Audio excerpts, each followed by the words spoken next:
আজকের দিনে বিয়ে করা আর একটা ড্রেস কেনা একই ব্যাপার। কেন? কারণ দুটোই পুরনো হলে আমাদের ইচ্ছা মতো আমরা ছুঁড়ে ফেলে দিতে পারি। কিন্তু বেশ কিছু বছর আগে যখন আমাদের দাদু আমাদের ঠাকুমাদের বিয়ে হতো, তখন এই বিয়েটাকে একটা পবিত্র সম্পর্ক মানত এবং সেই পবিত্র রিলেশন একটা জেনারেশন থেকে আর একটা জেনারেশন মেনে চলতো। তখন আমরা বলতে পারতাম, marriage is not marriage in India, it festival for connecting families. That's why যদি আমরা ডেটা দেখি, India's divorce rate only 1%, USA 45%, China 43%, Russia 73%, and সব থেকে বেশি পর্তুগাল 94%। কিন্তু সেখানে ইন্ডিয়ার মাত্র 1%। কিন্তু আজকে সেই সিচুয়েশন ইন্ডিয়াতেও নেই। অ্যাজ পার ডেটা, ইন্ডিয়াতে গত 10 বছরে 30% ডাইভোর্স রেট এক্সিড করেছে, বেড়েছে 1% to 30%। Can you believe that? কিন্তু কিভাবে ইন্ডিয়াতে এইভাবে ড্রাস্টিক্যালি চেঞ্জ হল? We have some reason. প্রথম কারণ হতে পারে changing society patterns and most important women empowerment. কিন্তু এই সমাজের বেশ কিছু মহিলা এই ফ্রিডম ইউজ করে ছেলেদের সাথে অন্যায় করছে, ছেলেদেরকে হেনস্থা করছে। Please don't tell the court that this is all a person requires. 6,16,300 per month. Does anybody spend this much? A single lady for herself? Just say it. 6,16,300 rupees alimony per month. তুমি যদি একটা মেয়ে হও, during your alimony, as per your need, you want. This is the rule.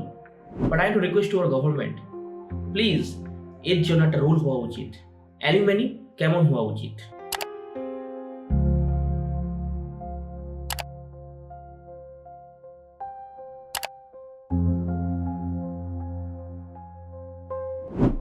Supreme Court কি বলল? Strict law, 100% need. এর কারণ কি? Alimony not for extorting money from husband. এটা সুপ্রিম কোর্টের কথা, আমার তোমার নয়। এবং অ্যালিমানি দেওয়ার সময় তোমার কাছে জব থাক, তুমি বেকার হও, তোমার কাছে কোনো প্রপার্টি না থাক, টেল ইউ উইল ডু।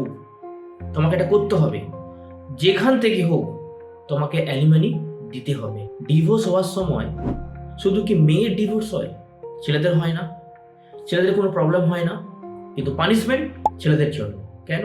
তাই বলে এই নয় সমস্ত মেয়েরা খারাপ, বা এটাও নয় সমস্ত ছেলেরাও ভালো। প্রবলেম আছে দুই সাইড থেকে। কিন্তু আজকের সমাজ যেখানে দাঁড়িয়ে আছে, মেয়েদেরকে প্রোটেকশন দেওয়ার অনেক ব্যবস্থা আছে, আইনি ব্যবস্থা আছে, কিন্তু যখন ছেলেরা প্রবলেমে পড়ে তখন কোনো ব্যবস্থা নেই, আইনিও নেই, সমাজেও নেই। This is the biggest fault in our current situation.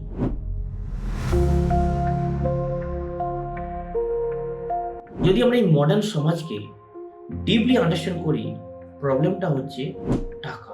কিন্তু যখন টাকার জন্য আইন অন্ধ হয়ে যায়, সেখানে যারা নিরীহ তাদের জন্য কিছুই করার থাকে না, তারা দিনের পর দিন অন্যায়কে সহ্য করছে। তাই জন্য এই মডার্ন যুগে ইনকাম একটা নতুন রাস্তা তৈরি করেছে মানুষ। ফার্স্টে মেয়েকে বিয়ে দিন ভালো পয়সাওয়ালা ছেলের সাথে, তারপর কিছুদিন সংসার করুন, তারপর ছলে বলে কৌশলে ডাইভোর্স দিন। কিন্তু প্রবলেম এখান থেকে শুরু হয় যখন কোনো আননেসেসারি বা আনম্যাচেবল অ্যালিমানি দিতে হয়। আজকের অ্যালিমানি এমন হয়েছে, তুমি যেমন চাইবে তুমি তেমন পেতে পারো, তোমার ইচ্ছে অনুযায়ী।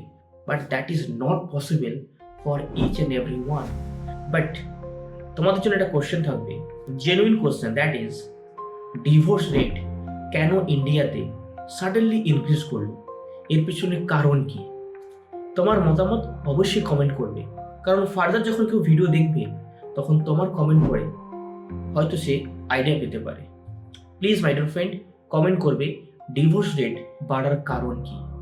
So my dear friend, I hope তুমি কিছু ভ্যালু পেয়েছো এই ভিডিও থেকে, and if you enjoy then please my dear friend like, subscribe and share to your friends.